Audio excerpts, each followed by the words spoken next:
welcome to Culture Connect. This evening, our guest is Charlie Corriea.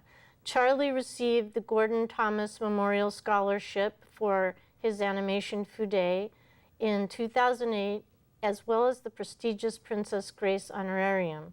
Fude has since been screened at numerous local film festivals and won honors, including the Best Emerging Filmmaker at the 2011 Mendocino Film Festival. Charlie has completed animation on a number of independent documentary film projects, including Water's Head, produced by Robert Redford, The Chinese Gardens by Valerie So, and Ed Hardy Tattoo the World by Emiko Omori. Please welcome animator, producer, and director Charlie Corriea. Hey, Charlie. Hey, Audrey, how you doing? Good. Excellent. Thanks for having me on. Oh, we're finally here and we're rolling. So, Charlie, tell me a little bit about how you got into animation in the beginning. I've always loved art. I've always loved doing animation.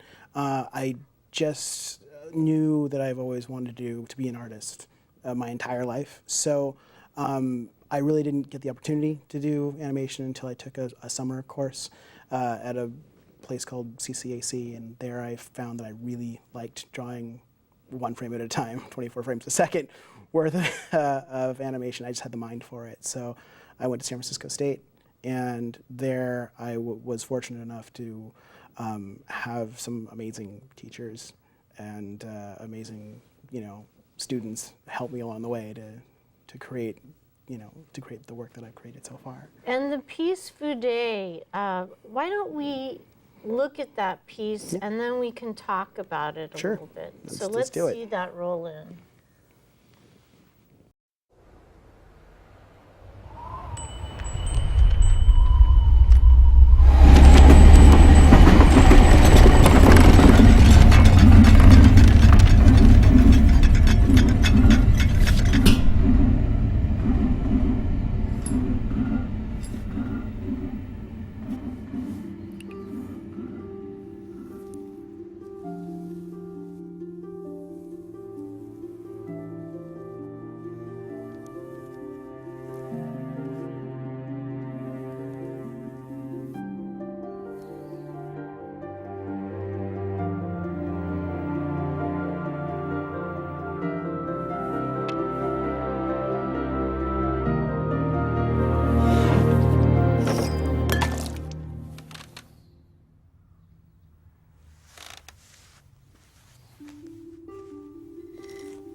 So Charlie, tell me, this was an amazing piece, and actually I met you because of this film. So tell us about this piece. Well, Fude was, it's my thesis film for at San Francisco State.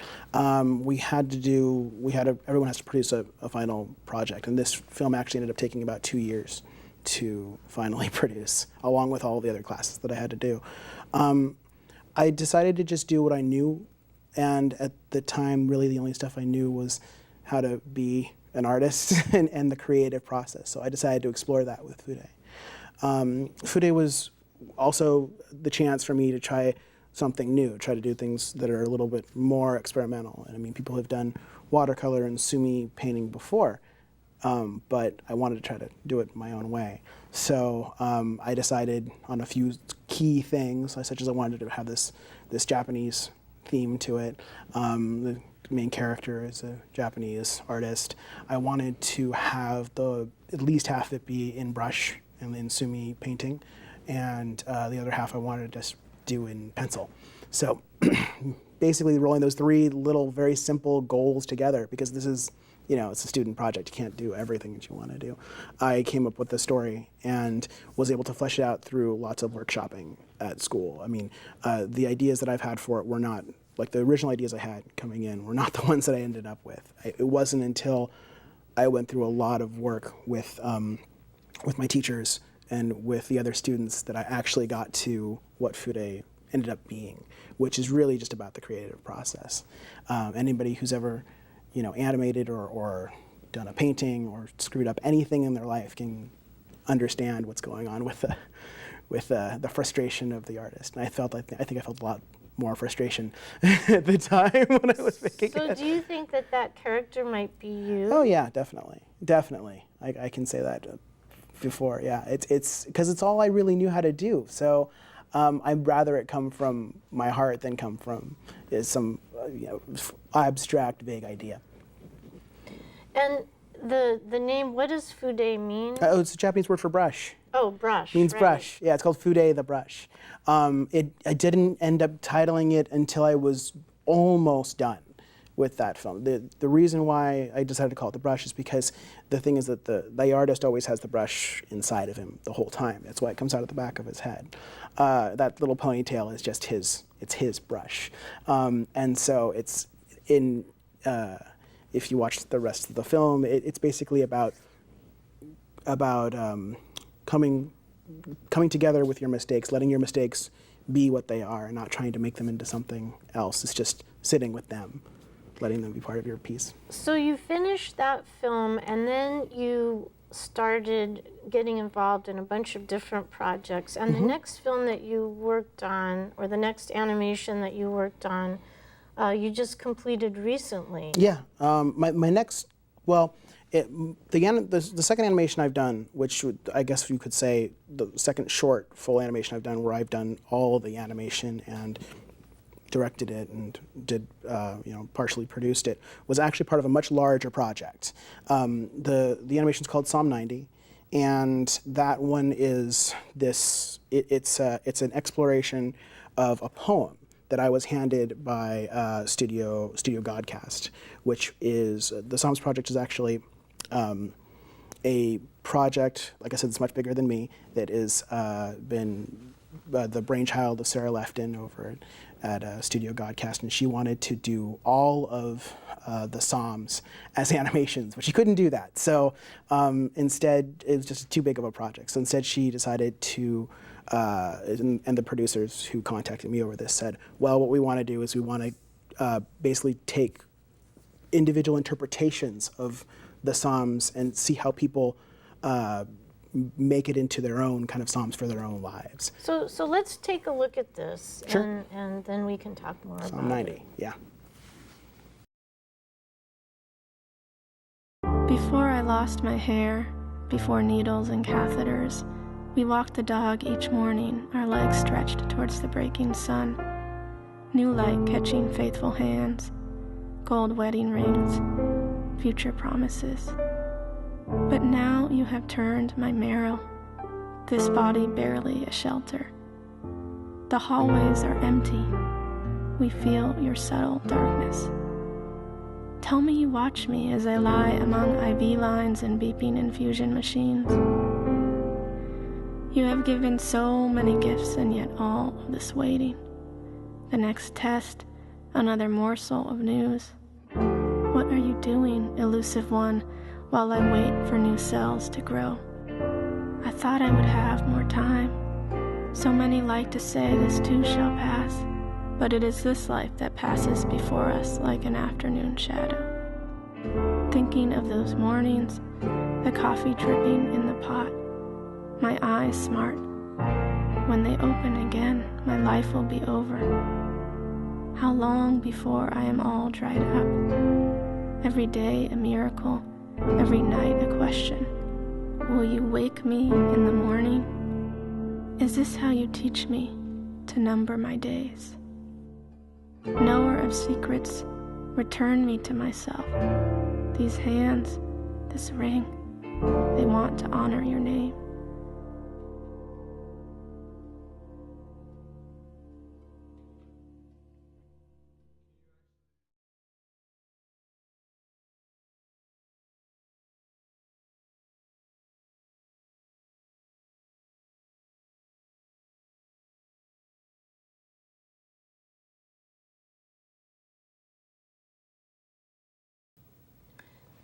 Charlie, this is a really powerful piece, and there's so many things I want to talk about this piece.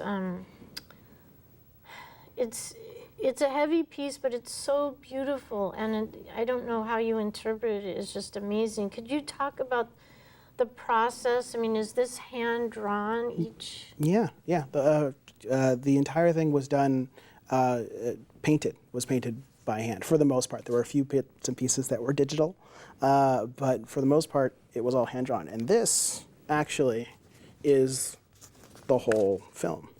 Every single painting that I have done for Psalm 90 is right here. So I did them on index cards, as you can see. Those are all index cards. These are all index Wow. cards. And so there's the whole animation. I shot each one of these and scanned each one of these. Wow. And so that's what I spent 2 months doing, 2 months of this. So how many of those are there? I mean, can you talk about the process? Like how many drawings per minute? Well, or- so in order to create animation, you have to, most of the standard is, you have with film is 24 frames a second. So, sorry about that. There we go.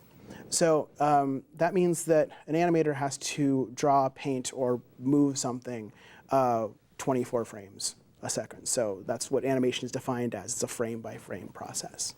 So for my end, since I'm painting things, I have to make 24 paintings. But we can cheat that a little bit. We can take that and have it. And basically, that means that you shoot every frame twice.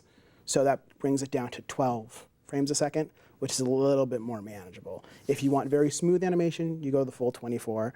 But every time that you reduce the number of drawings per second, it gets choppier. But I actually like that. So sometimes I'll do 12. In Japan, for TV, they'll do about 8 frames a second or so. It's a little bit smoother in different places. But that's kind of what it takes to do animation. So depending on what your medium is, mine being painting and drawing, I draw and paint 24 frames a second. So Wow. you can't get it done in a day. And can you talk about your philosophy of being an animator? Sure. I mean, being an animator, like for me, is I think about it not just making cartoons. I feel that it's more about expressing ideas. I think that animation can be used to express very complicated situations. In the case of Psalm 90, it's a perfect example because it's very, very, very powerful written piece. I mean, it's a very beautiful piece of poetry. And when I went over that with my producer, we both very much agreed that we didn't want the animation to stifle the poetry at all. So, and that's my philosophy is basically that I'm only making half of the image, and the other half is actually the sound. It's not image, it's a full experience. So I wanted to support those words the best I could because there was just so much emotion in there, and there was so much that had to be conveyed. So I wanted the texture to come through. I wanted the paint to create a mood for for the audience to engage with, so they can really hear the words. And I think we did a pretty successful job at it, actually. Absolutely. I mean, and also you said that you had to remove yourself from it a little bit because it was such a heavy emotional. Yeah, early on, I got a lot of time to work on this. They gave me a very large amount of time to do a lot of the pre-production work. And like you were saying, what I had to do was I could really only listen to it a few goes at once, and then I had to stop and remove myself because I would get very emotionally involved and I could have become kind of sad and depressed because of working on this very fatalistic idea. And the other part of me, though, to counteract that was like, how do I inject visually a little bit of hope that I read in the poem? I definitely read that there was hope in there, and especially at the end, that's where I was trying to encapsulate it. Everything is not lost. There is a little bit of hope. So I had to definitely remove myself a bit and work in sporadic bursts to make it just right, to make it say what it needed to say, what that piece needed to say. And you were also talking about your philosophy of animation in general and the audience that animation is for. And of course, nowadays, animation, there is a lot of animation for adults, not just for kids. I mean, Yeah. But how, what is your long-term goal as an animator? Well, yeah, I mean, the thing is that animation's come a really long way from when it started. It was just a novelty for a while, then it became primarily children and families, and from that point, it's actually expanded out. It's maintained its comedy roots, and that's awesome, because that means there's adults out there who, don't let their kids watch certain kinds of very adult-themed comedy programming, and that's good, because that means that adults can accept animation, but there's more there. And there's a lot more to explore. And the rest of the world seems to be having no problem expressing themselves. They do it in Japan, they do it in France. France has every kind of animation. They love short films, and you can do anything with it. I think that really animation's there to express emotion. And we haven't really realized that yet. And I think if I can do the one thing before I die as an animator, it's that if I could bring something that's beautiful, dramatic, and engaging, and not necessarily horrific or just plain slapstick comedy to the world in the long-term format, that would be great. So let's quickly look at some of your illustrations, because I mean, each one is painting as an illustration, and I know that you have brought some images or illustrations. Let's see if we can take a look at those. Oh, for the comic. And this is your comic. Yeah, tell us about I'll explain the comic first. So this is a comic called Tale with a Soul that I did with a community of artists, and they gave me, this is a poetry comic, so they gave me this lovely hunk of poetry, and they said, interpret it any way you want to, and we'll turn it into a comic for you, and that's what I did. So Tale with the Soul is, like I said, a collection of words that has to do with what I interpreted as a woman who is coming to terms with the life of herself and her child after she has died, and she's kind of crossing over to the other side.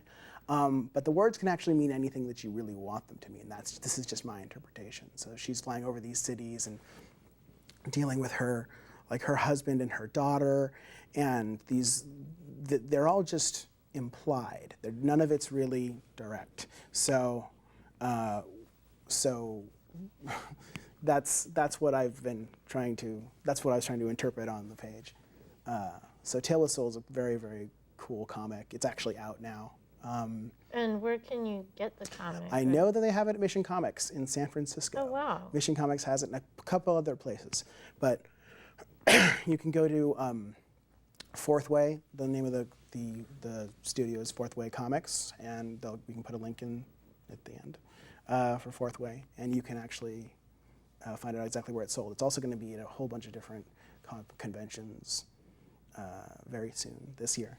So this is, yeah, I melded some Photoshop in there too, and some of that was done with pinhole photography that I've taken. Cool. Well, let's. I'd like to, if we could show one last piece, I would love to see it, and let's bring that rolling in, and then we can talk about that project.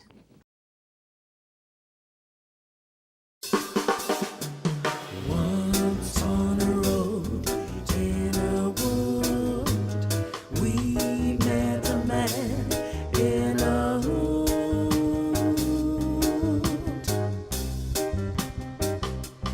He spoke words that were weird but wise. He said, when in the land of the free, just know how to climb up a tree and know exactly where to run the race.